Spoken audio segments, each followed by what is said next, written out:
age when the world felt small. Way back before we blew it all. Take me back to a place where I felt at home. Take me back to a day when we weren't alone. Take me back to an age when the world felt small.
لفظ آریہ کو دانشوروں نے مختلف معنی پہنائے ہیں۔ ان میں جو معنی حقیقت کے قریب تر محسوس ہوتے ہیں وہ آرتھی میں کے بیان کردہ ہیں۔ ان کو مشہور روسی ماہر یوری گنگوفسکی نے اپنی کتاب پاکستان کی قومیتیں میں نقل کیا ہے۔ ان معنوں کے مطابق آری یا آریہ مترادف ہے اجنبی، نووارد، غیر ملکی اور بیگانہ کے، اور ان سے متعلق ایشیا کے جدید نیولیتھک ایج میں وسطی یورپ اور مغربی ایشیا کے درمیان کچھ قبائل کے آباد ہونے کا سراغ ملتا ہے جو آریہ کہلاتے تھے۔ بعض ماہرین علم الانسان کے مطابق وہ جو زبانیں بولتے تھے وہ ان کے نام کی نسبت سے ہی آریائی زبانیں کہلائی ہیں۔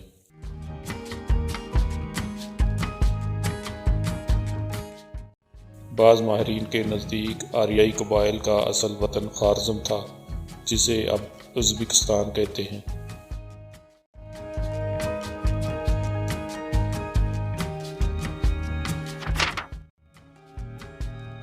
آریہ لوگ خوارزم ہی سے نکل کر براستہ ایران سرزمین پاکستان پہنچے تھے۔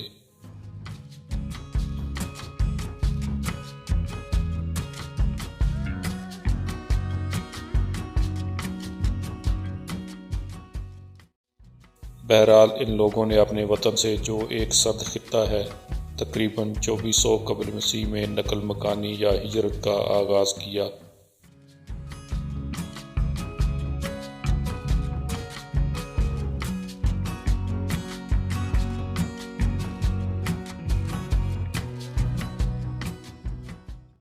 اس کے بعد یہ لوگ یورپ اور ایشیا کے مختلف ملکوں میں پھیل گئے۔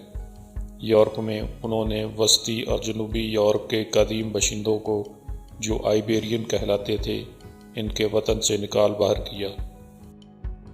برصغیر پاک و ہند کی تاریخ کے افق پر یہ 2000 قبل مسیح کے لگ بھگ نمودار ہوئے۔ عام خیال یہ ہے کہ وہ اس خطے میں 2 بڑی لہروں کی شکل میں وارد ہوئے تھے، لیکن جدید انسانیاتی تحقیق کے مطابق یہ لوگ 2000 قبل مسیح سے لے کر تقریباً 1000 قبل مسیح تک مسلسل یہاں آتے رہے۔ اسی مسلسل آمد میں ان کی زیادہ بڑی تعداد میں آمد بڑی لہریں کہلاتی ہیں۔ ماہرین علم انسانیت کا ایک نظریہ یہ بھی ہے کہ چونکہ یہ لوگ دنیا کے کئی خطوں میں نمودار تھے، اسی لیے اغلب خیال یہی ہے کہ اسی وجہ سے آریہ کہلائے۔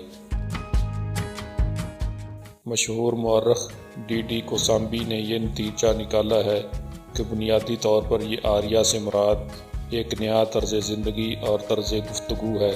آگے چل کر کوسامبی کہتا ہے کہ قبل از تاریخی آریاؤں کی خصوصیات کے بارے میں حتمی طور پر کہا جا سکتا ہے کہ وہ انتہائی متنوع صفات، جنگجو، لوٹ مار کرنے والے، کانسی کے زمانے کے پترسری قبائل تھے جن کا زیادہ تر ذریعہ معاش مویشی بانی تھا۔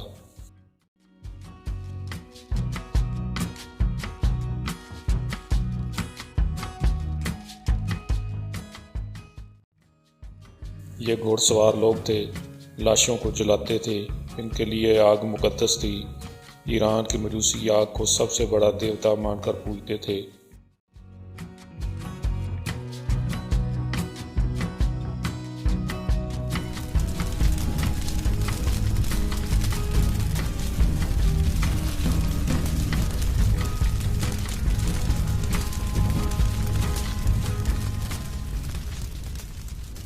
آریہ لوگ اپنی کھلی رنگت اور لمبے قدوں کی وجہ سے بہت مشہور تھے۔ اسی رنگ کی وجہ سے شاید 19ویں صدی میں آریائی نسل کی بقایا تمام انسانی نسلوں پر برتری کا نظریہ ابھرا، لیکن جلد ہی یہ نظریہ باطل ہو گیا۔ رگ وید میں آریاؤں کے جن قبائل کا ذکر آیا ہے انہیں پنج جن یا پنج کرشتایا کہا گیا ہے۔ ماہرین کے مطابق ان سے مراد پوری آریہ آبادی تھی۔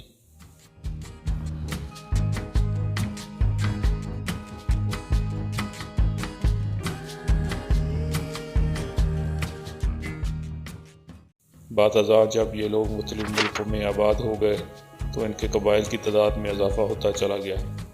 اس قدیم آریائی ہجرت کا سبب ماہرین نے سرد علاقوں کا موسم اور خوراک کی قلت قرار دیا ہے۔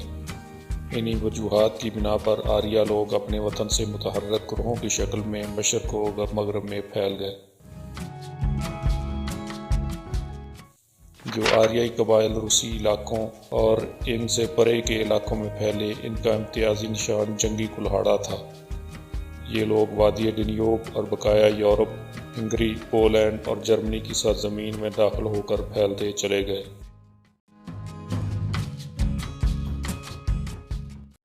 جنوب کی طرف جزیرہ نما بلقان کو پامال کرتے ہوئے یونان میں داخل ہوئے اور نسبتاً امن و امان کی زندگی بسر کرنے والے لوگوں کو آسانی سے مغلوب کر کے اپنی حکمرانیاں قائم کرتے چلے گئے۔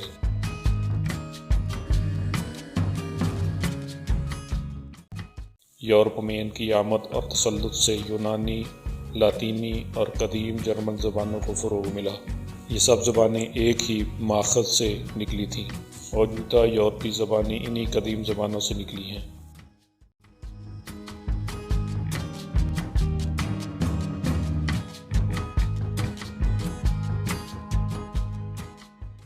تقریباً 2000 سے 1500 قبل مسیح میں آریاؤں کے قبائل کی شاخیں باختر، افغانستان، شمالی ایران اور برصغیر پاک و ہند میں پھیلتی نظر آتی ہیں۔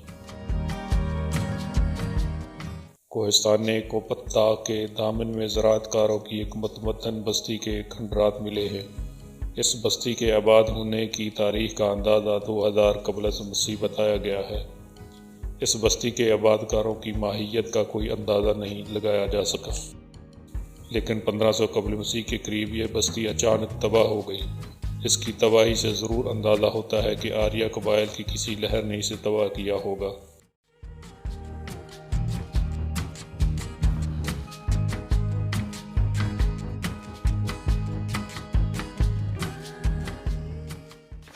ایران میں آریاؤں کے حالات کا اندازہ ہمیں پارسیوں کی کتاب زند و استا سے لگتا ہے۔